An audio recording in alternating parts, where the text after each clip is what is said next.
Prime minister صاحب بھی ہمارے آرمی چیف چائنا گئے، کامیاب ہو کر واپس نہیں آئے۔ ہم پہلے بھی آپ کے وفادار تھے، ہم آج بھی آپ کے وفادار۔ کیا دہشت گردی کے خلاف جنگ یہ بین الاقوامی ایجنڈا نہیں ہے؟ اس پہلو کو ہم کیوں نظر انداز کر رہے ہیں؟ 2010 سے مار کھا رہے ہیں انہی آپریشنوں کے ہاتھ سے۔ دہشت گردی کے خلاف جنگ، دہشت گردی کے خلاف جنگ۔ ملکہ برطانیہ انڈیا آتی ہے اور پارلیمنٹ اس کو کہتا ہے کہ تم 100 سال سے ہمارے اوپر حاکم رہے ہو، تم نے ہماری سرزمین پر قبضہ کیا تھا، پہلے اپولوجائز کرو، معافی مانگو، اس کے بعد آپ ایوان میں آ سکتی ہیں۔ اور اس نے معافی مانگی، لیکن جب پاکستان آئی اور پاکستان کے پارلیمنٹ میں آنے لگی تو ہمارے اسپیکر صاحب اور چیئرمین سینٹ نے کہا ہم پہلے بھی آپ کے وفادار تھے، ہم آج بھی آپ کے وفادار۔ اس نظریے کو لوگ ٹیکس دیں گے، اس کو آپ یقین نہیں رہے گی کہ آپ کی ریاست ہے، ٹیکس آپ کی فلاح و بہبود پہ خرچ ہوگا۔ جب میرا پیسہ میری فلاح و بہبود پہ خرچ نہیں ہوگا، مجھے کیا پڑی ہے کہ میں اس قسم کے ٹیکس، آپ کے ظالمانہ ٹیکس ادا کرتا رہوں۔ اور اگر ٹیکس ظالمانہ ہے اور آپ مجھے امن بھی نہیں دے پا رہے، اور جب میرا سب کچھ لٹ جاتا ہے، پھر آپ کو جاگ آتی ہے۔ جب چین کا ایک مہمان آتا ہے، اہم مہمان، مجھے یہ کہنے دیجئے، بڑے ادب و احترام کے ساتھ کہنا چاہتا ہوں، ہمارے پرائم منسٹر صاحب بھی، ہمارے آرمی چیف بھی چائنا گئے، وہاں انہوں نے بڑی محنت کی، لیکن سفارتی حوالے سے اگر حقیقت پہ بات کی جائے، ہمارے پرائم منسٹر کامیاب ہو کر واپس نہیں آئے۔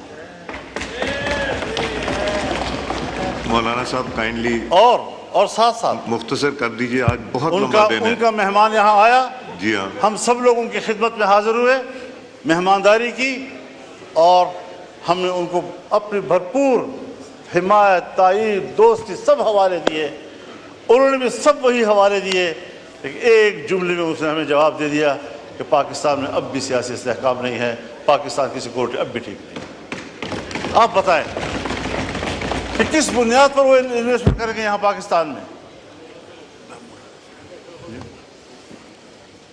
جی کائنڈلی حضرت صاحب کائنڈلی وائنڈ اپ کیجئے، تاکہ آج بہت لمبا دن ہے، رات کو 11-12 بجیں گے۔ اب یہاں پر آپ نے عزم استحکام کوئی آپریشن کے نام سے کوئی کیا چیز کر دی ہے؟ میں نے کہا ہمیں تو 2010 سے مار کھا رہے ہیں انہی آپریشنوں کے ہاتھ سے۔ دہشت گردی کے خلاف جنگ، دہشت گردی کے خلاف جنگ۔ کیا دہشت گردی کے خلاف جنگ یہ بین الاقوامی ایجنڈا نہیں ہے؟ اس پہلو کو ہم کیوں نظر انداز کر رہے ہیں؟ باجوہ صاحب نے مجھے کہا، میرے سامنے بات کی کہ میں نے باڑ لگا دیا ہے، فخر سے کہتا تھا میں نے باڑ لگا دیا ہے، کسی کا باپ بھی نہ افغانستان جا سکتا ہے نہ وہاں سے آ سکتا ہے، کوئی دہشت گرد نہیں آ سکتا۔ اب موجودہ آرمی چیف فخر سے کہتا ہے میں نے باڑ اکھاڑ کے پھینک دیا۔ اب پتہ نہیں وہ حب الوطنی ہے یا یہ حب الوطنی، وہ مسئلے کا حل تھا یا یہ مسئلے کا حل ہے۔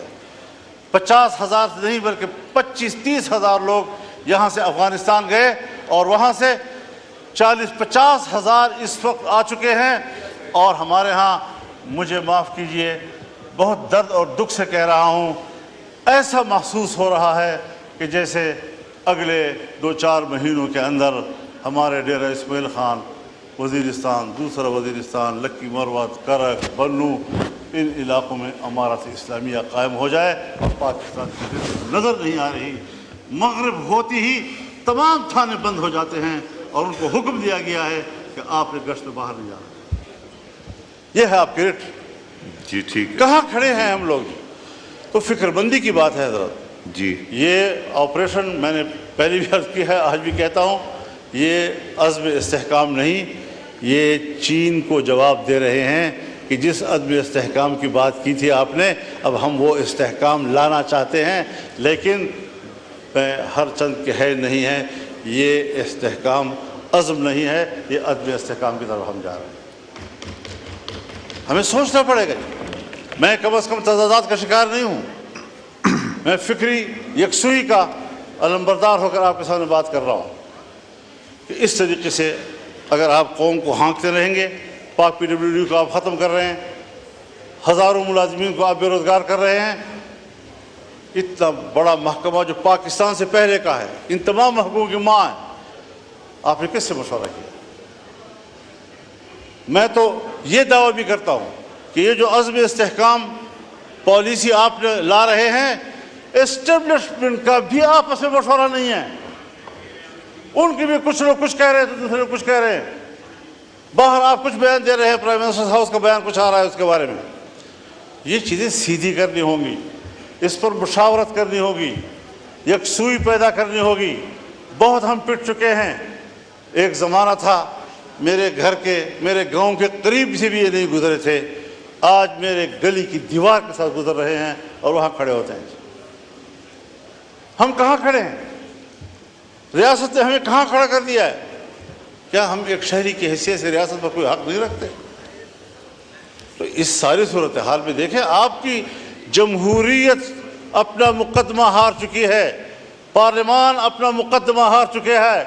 جب آپ الیکشن میں دھاندلیاں کریں گے، اسٹیبلشمنٹ دھاندلیاں کریں گی، جعلی پارلیمنٹ وجود میں آئے گی، تو پھر یہی اثر ہوگا کہ عوام آپ پہ اعتماد نہیں کرے گی۔ جی شکریہ مولانا صاحب، مہربانی مائک کھولیں۔ کو بنائیں، جی مشاورت کے عمل کو وسیع کریں۔ ٹھیک، آپ پر ذمہ داری ہے، آپ کو نہیں لینی چاہیے تھی یہ ذمہ داری۔ میں نے مشورہ آپ کو دیا تھا کہ یہ پنگا مت لو، لیکن آپ نے پوچھا پنگا کسے کہتے ہیں، تو میں نے کہا وہ پھر لے کر ہی پتہ چلتا ہے اس کو۔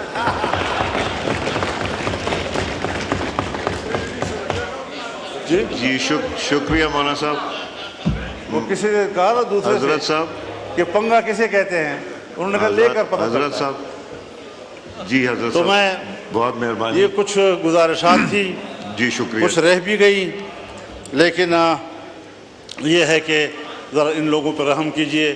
تفتان کی صورتحال بھی یہی بنتی جا رہی ہے، وہاں پر بھی انتہائی جو ملک کے مفاد میں سب کچھ ہو رہا ہے اس کو راستے پہ روکے جا رہے ہیں۔ بہت میں مہربانی، آپ کا بہت شکر گزار ہوں، اور میں نے اگر دخل در معقولات کیا ہے اور آپ کے نظم و نسق کو متاثر کیا ہے، اس پر آپ سے معذرت خواہ بھی ہوں، لیکن بہرحال درد دل تھا جو آپ کے سامنے رکھا ہے اور پوری قوم کے سامنے رکھا ہے، اور انشاءاللہ یہ درد دل کا سلسلہ چلتا رہے گا انشاءاللہ۔ شکریہ جی۔